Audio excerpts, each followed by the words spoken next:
Was born on July 4th, 1941. We now return to my interview with Brian Willson, the pacifist Vietnam vet. On September 1st, 1987, he lost both his legs when he was run over by a train. He was taking part in a nonviolent action attempt to stop the U.S. munitions train as part of a protest against U.S. foreign policy in Central America.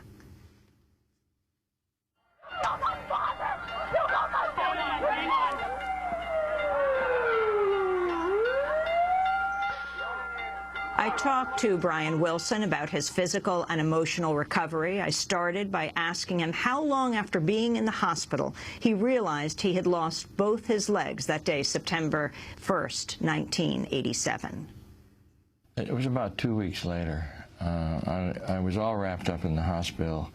I mean, my whole body was wrapped because I had so many injuries. I had 19 broken bones and scrapes and scars all over my arms and shoulders. How exactly did the train go over you? What did went over my entire body. And now you know how. Were you across the track? No, I was sitting upright. Mm-hmm. And I talked to the friends that were there, telling me what happened. I was knocked back and was crushed under the train. I can hardly fathom how I fit under the space between the bottom of the cowcatcher and the rails. I'm a big guy. And they said I was thrashed around like a rag doll under the locomotive, and the train kept going. It was accelerating. And the people said that the two spotters in the front of the train just shook their head, no, we're coming through. So it was an attempted murder is what it was. And that's what the mock jury that we hired to prepare for the jury trial concluded. It was an intentional act of attempted murder, and therefore it led to us pursuing a settlement strategy, because you can't win a case against the government if it's intentional. It has to be negligent. So I, 2.5 weeks, they said they were going to change the cast on my stumps. And I was having phantom pain in my feet. So I was having pain all the time in my feet, which weren't there. So I didn't really register until they cut open the cast to put a new cast on, and there I saw my stumps for the first time. And then it registered. I really don't have any legs. But I still had phantom pain in the feet. Where your legs were they cut? About 5 to 6 inches below the knee. Both legs? Both legs, and all the tissues that remain are very healthy, so I'm able to walk very comfortably on prostheses. It took me several months to learn to walk. The brain injury wasn't clear how that was going to affect my thinking. A lot of neurological tests were done, and what I remember, gee, I didn't do very well in the rhymes and the riddles. I thought, well, if that's the worst of it, I guess I can, I guess that's, that's acceptable. I have a plate in my skull. My healing was quite fast.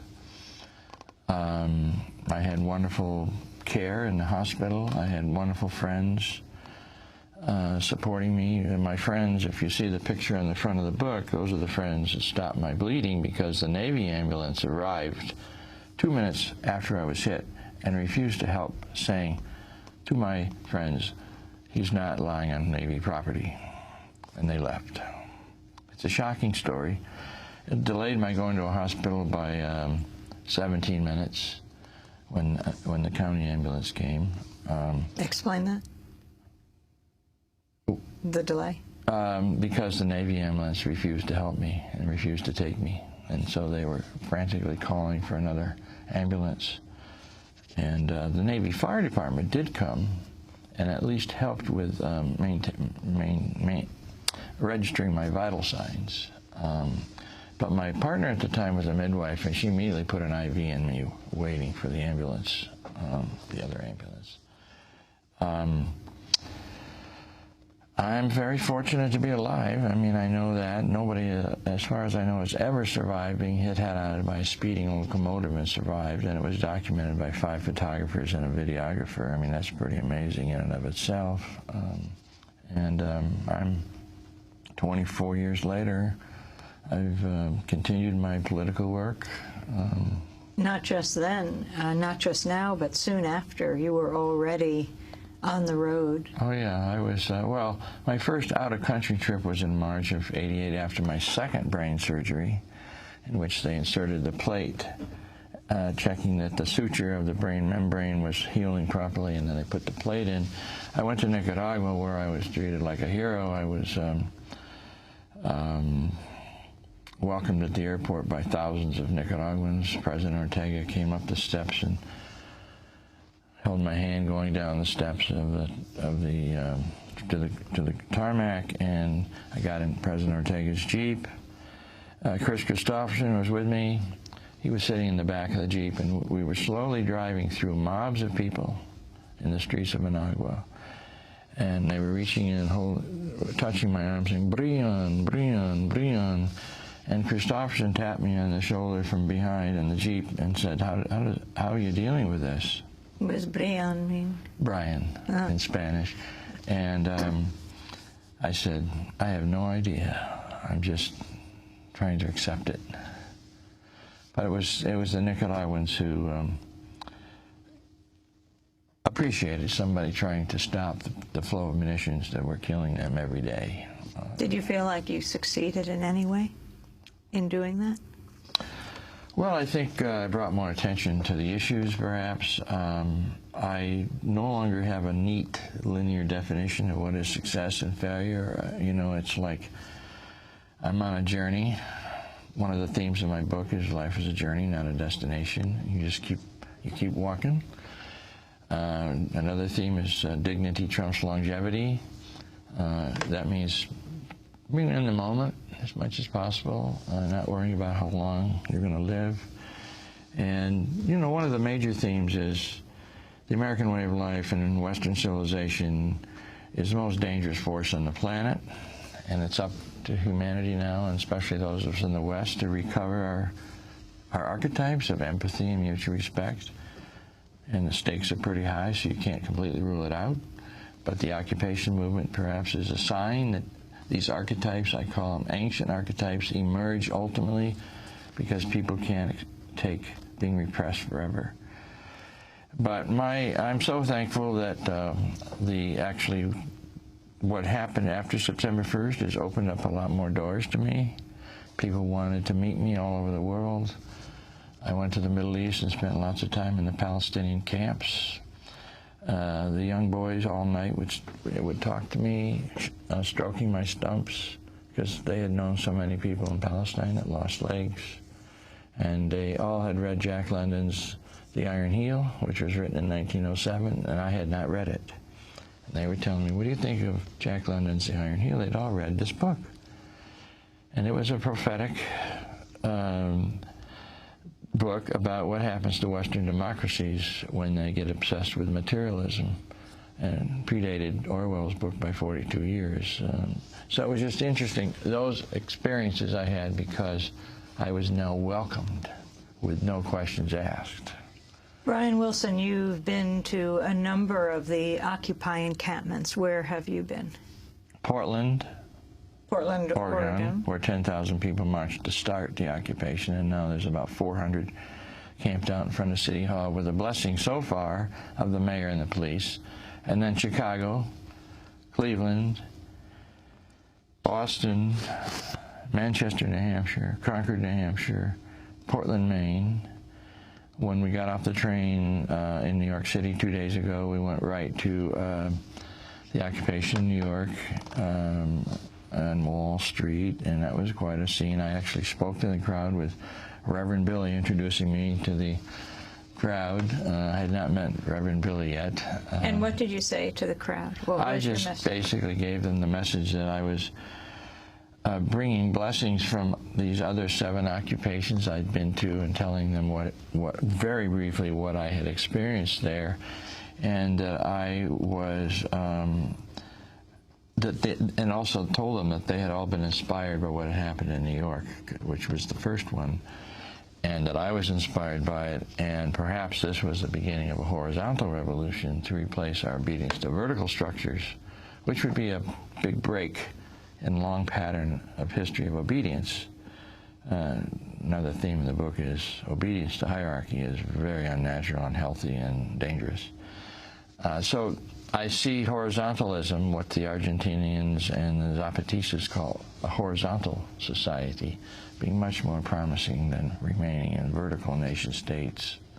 Scott Olson, an Iraq War vet, served 2 terms, served 2 tours of duty in Iraq, came back and was hit by a police projectile in Oakland. In the brain, in the skull, in Oakland.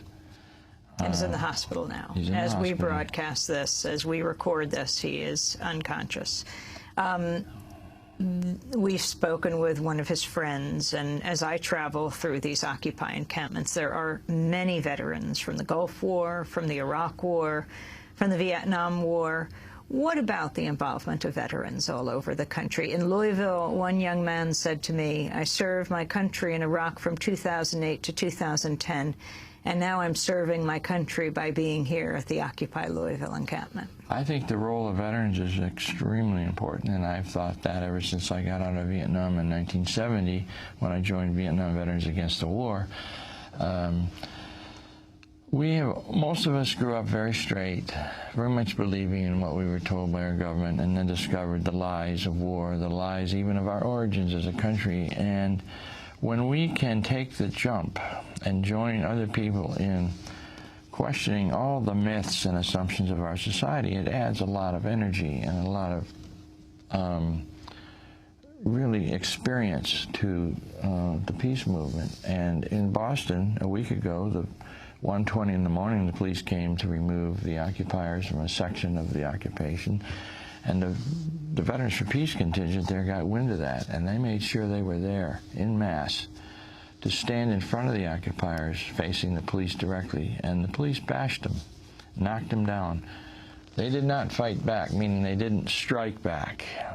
To make it clear to the public that the violence is being committed by the state and not by the occupiers. It's very important to keep that in mind, that we want to keep reminding from the evidence and from the behavior of the police that we are not provoking the violence. The violence comes from them, and sooner or later, perhaps, that leads to a much more expanded understanding of that we are all under siege by a government that's the gated community government, devouring the commons, the police so far defending that gated community crowd, even though they're probably going to be, they're part of the 99. Most of them, except for the white-shirted supervisors, are part of the 99%. And in Cleveland, when I was there, the police were encouraging the occupation. And I was saddened to learn yesterday or the day before that they removed the tents and the occupation site from Cleveland. I don't know, the politics gets intense, but I think, this is a worldwide movement, basically, what we call response to austerity. People don't take this forever. There's a deep yearning for freedom and autonomy and liberation. It can be repressed for a long time, especially as we accept the ideology of the state. But at some point, you start feeling the pain.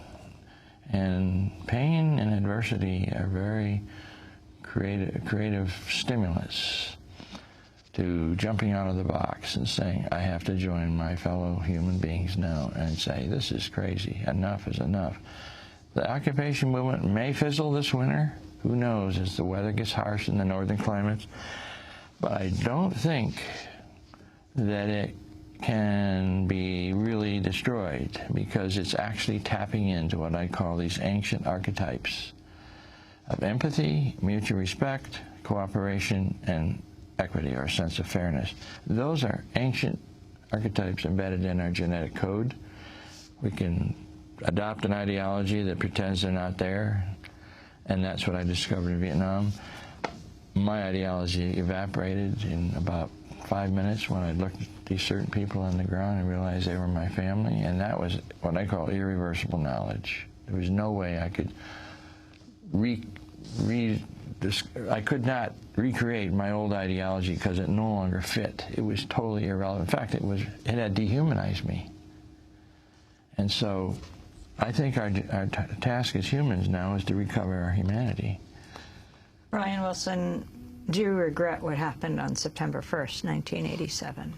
Well, I regret that I lost my legs, but I don't regret that I was there. I did what I said I was going to do. The Navy crew themselves, Vietnam veterans, the 3 civilian employees of the Navy were following orders, and I no longer follow orders. Following orders, I discovered, is not what I'm about. Pacifist, Vietnam veteran Brian Willson. His memoir is just out. It's called Blood on the Tracks, The Life and Times of S. Brian Willson. A quick update on Occupy Wall Street in New York. Police have removed all generators from Zuccotti